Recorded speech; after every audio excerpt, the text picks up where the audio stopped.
Dragon Prince yuan के इस episode की शुरुआत में हम देखते हैं कि जैसे सभी लोग यहाँ पे सुप्रीम सोल्जिंग कांग युआन को देखते हैं तो हैरान होते हैं, क्योंकि इन्होंने ब्रेक थ्रू करके ट्रिपल लोटस रियलम में एंटर कर लिया है, जो कि एक तरीके से हेवंस की तरफ से एक ब्लेसिंग है। और कांग युआन जो होते हैं ये कहते हैं कि ज़ांग लई, तुम तो एक प्राइम सेंट हो, तो आखिर तुम उन जूनियर्स के लिए परेशानियां क्यों खड़ी करना चाहते हो। तो ज़ांग लई जो होता है ये कहता है कि कांग युआन ये बेकार सी बकवास करना बंद करो और झा युआन से कहो कि तुरंत ही यांसू को मुझे सौंप दे। तो कांग युआन जो है ये कहता है कि ज़ांग लई, क्या तुम सच में इतने मंदबुद्धि हो, क्योंकि अगर हम उसे यहाँ से जाने देते हैं तो तुम्हारी क्या ये सेकेंड रेस ऑल हेवंस के ऊपर अटैक करना बंद कर देगी क्या। तो ज़ांग लई जो है एक अटैक को तैयार करते हुए कहता है कि अगर ऐसी ही बात है तो चलो फिर लड़ना ही शुरू करते हैं। और इतना कि इसने काफी खतरनाक तरीके से ग्रेट थंडर बोल्ट क्लेमेटी से अटैक कर दिया होता है। और कांग युआन जो है तुरंत ही झा युआन और बाकी से कहता है कि तुम लोगों को सबसे पहले यहाँ से निकल जाना चाहिए, और रही बात इसकी तो इससे तो मैं निपट लूंगा।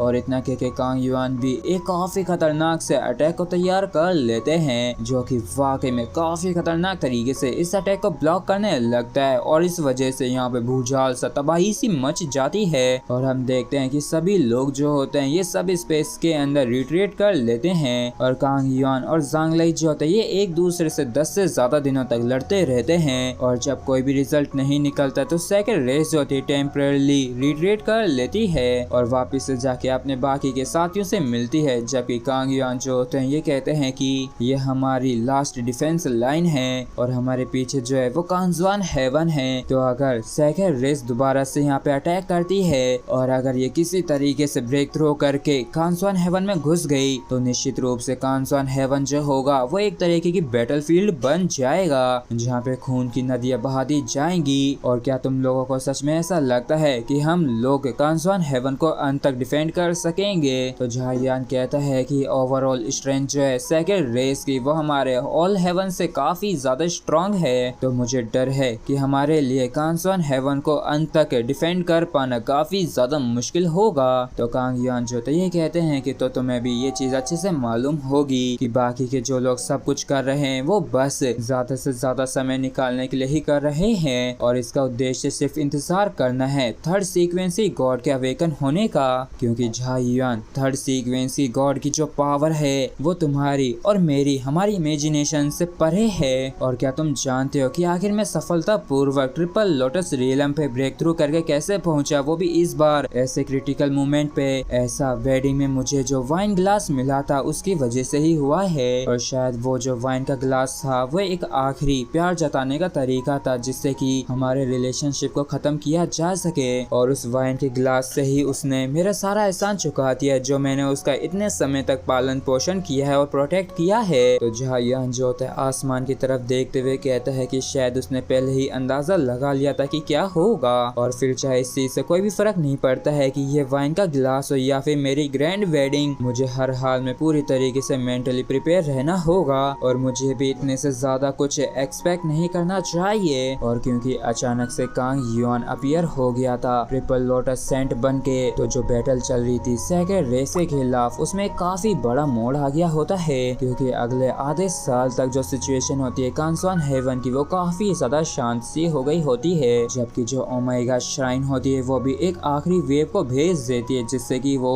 आने वाली जंग में लड़ सकें। और ये जो रेनफोर्समेंट सपोर्ट आर्मी जो होती है इसके अंदर 3 जाने पहचाने लोग होते हैं। सौभाग्य से ये तीनों भी सैंड रियल में पहुंच चुके हैं, जो कि और कोई नहीं सोई हुई वो याओ और झाओ मुशन होते हैं। और आधे साल बाद ही बिना किसी सरप्राइज के एक क्रूल वॉर जो होती वापिस से शुरू हो गई होती है। और इस बार ऐसा देख रहा होता है जैसे कि सेकंड रेस की आर्मी जो है वो आखिरकार आर पार की जंग करने के लिए आ गई है। और झा युआन ने जो पिछले साल सुपर बाउंड्री को तैयार किया था इतने केयरफुली, अचानक से उस पे भी काफी ज्यादा प्रभाव पड़ता है। और ना सिर्फ इतना, जमीन का एक एक इंच जो होता है वो पूरी तरीके से खून से लथपथ सा हो गया होता है। और फिर हम एक जगह झा युआन के सामने एक काफी बड़ी सेकंड रेस की आर्मी को देखते हैं, जबकि इस तरफ हम झा युआन के पीछे चू क्विंग, ली चुनचुन और बाकी के लोगों को भी देखते हैं जो कि इनका सामना करने के लिए यहाँ पे आ रखे होते हैं। और फिर क्या था, झा युआन जो था सभी को मोटिवेट करते हुए अटैक करवाते हुए कहता है कि ऑल हेवन शांति से जिए और सभी लोग सेफली लौट के जा सके, इसलिए हम लोगों को सेकंड रेस का यहीं पे सफाया करना होगा।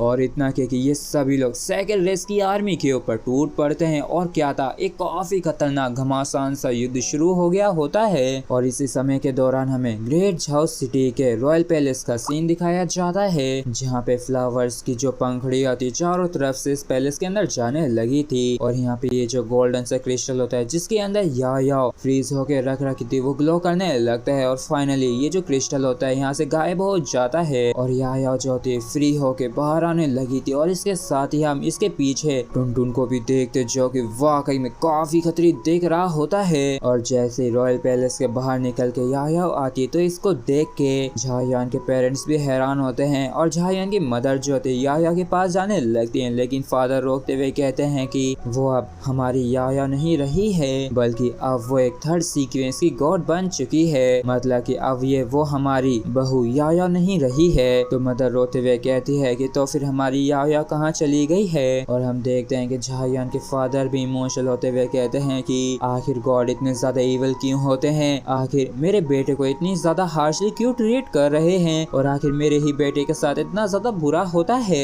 और तभी हम देखते हैं कि याओ जो होती है टुनटुन के साथ यहाँ से चली जाती है। और इसी के साथ फ्रेंड्स हमारा एपिसोड यहीं पे खत्म होता है। अगर आप लोगों को वीडियो अच्छा लगा हो तो प्लीज चैनल को सब्सक्राइब और वीडियो को लाइक करना बिल्कुल भी ना भूलें। Thank you.